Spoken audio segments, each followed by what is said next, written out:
पढ़ने को तुम्हारा दिल ही नहीं करता, किताबें खोलते ही तुम्हें बोरियत होने लगती है, फिर थोड़ी देर बाद तुम्हें नींद आ जाती है और तुम किताबें साइड पे करके मोबाइल इस्तेमाल करने में लग जाते हो।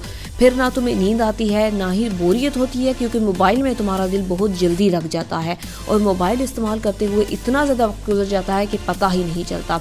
पढ़ाई का वक्त, नमाज का वक्त, अपनी जिम्मेदारियां पूरी करने का वक्त तुम मोबाइल इस्तेमाल करते करते ज़ाया कर देते हो। मगर इस बात को याद रखना, अगर आज सुकून चाहोगे तो कल तुम्हें बहुत तकलीफ़ मिलेगी, और अगर आज तकलीफ़ पाओगे तो कल को तुम्हें बहुत सुकून मिलेगा। किसी ने क्या खूब कहा है, अगर कल को तुम कुछ बड़ा करना चाहते हो तो आज से वो करो जो तुम्हें करना चाहिए। अगर तुम अपने वक्त की कदर नहीं करोगे, फालतू कामों में अपने वक्त को ज़ाया करोगे, तो कल को तुम्हें कुछ भी नहीं मिलेगा, और अगर मिलेगी भी तो कुछ ही पैसों की नौकरी जो तुम्हारे कल को बर्बाद कर देगी। तुम्हें क्या पता कि आज जो वक्त तुम ज़ाया कर रहे हो कल को तुम्हें उसकी कीमत चुकाना पड़ेगी।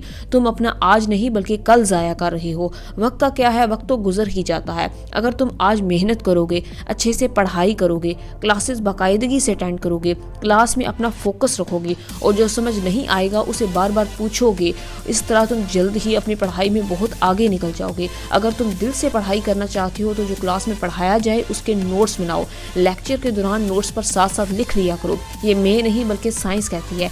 एक तहकीक से पता चला है कि जो हम सरसरी पढ़ते हैं उसका 2 हफ्ते बाद उसका सिर्फ 10% हमें याद रहता है, बाकी 90% हम भूल जाते हैं। जो हम सिर्फ सरसरी पढ़ते हैं 2 हफ्ते बाद उसका सिर्फ हमें 10% ही याद रहता है, बाकी 90% हम भूल जाते हैं।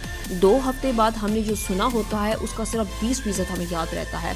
जो हम देखते हैं 2 हफ्ते बाद हमें उसका 30% ही याद रहता है, और जो हम देखते और सुनते हैं उसका हमें 50% हमें 2 हफ्ते के अंदर अंदर भूल जाता है। बल्कि जो हम बोलते और देखते हैं उसका सिर्फ 70% हमें याद रहता है, और जो हम सुनते, देखते, लिखते और बोलते हैं उसका 90% हमें याद रहता है और लंबे अरसे तक हमें याद रहता है। इसलिए क्लास के लेक्चर को अच्छे से सुनो, जो आपको बोर्ड पर समझाया जा रहा हो उसे अच्छे से समझो। अगर समझ ना आए तो पूछो, साथ साथ नोट्स बनाओ, घर आकर उसे याद करो, फिर देखना तुम अपनी पढ़ाई में कैसे कामयाब होते हो और कैसे तुम टॉप करते हो। यही है टॉप करने वाले बच्चों का राज। अगर तुमने भी ऐसी ही टेक्निक्स को फॉलो किया तो इस साल तुम भी कामयाब होगे। अपने वक्त को ज़ाया ना करो बल्कि इसे अच्छे से इस्तेमाल करो। सुबह फजर की नमाज पढ़कर अपने पूरे दिन का स्केड्यूल बनाओ। तुमने दिन में जो जो काम करने हैं वो एक पेज पर लिख लो, तभी जो तुम करना चाहते हो तुम कर पाओगे और तुम टॉप जरूर करोगे।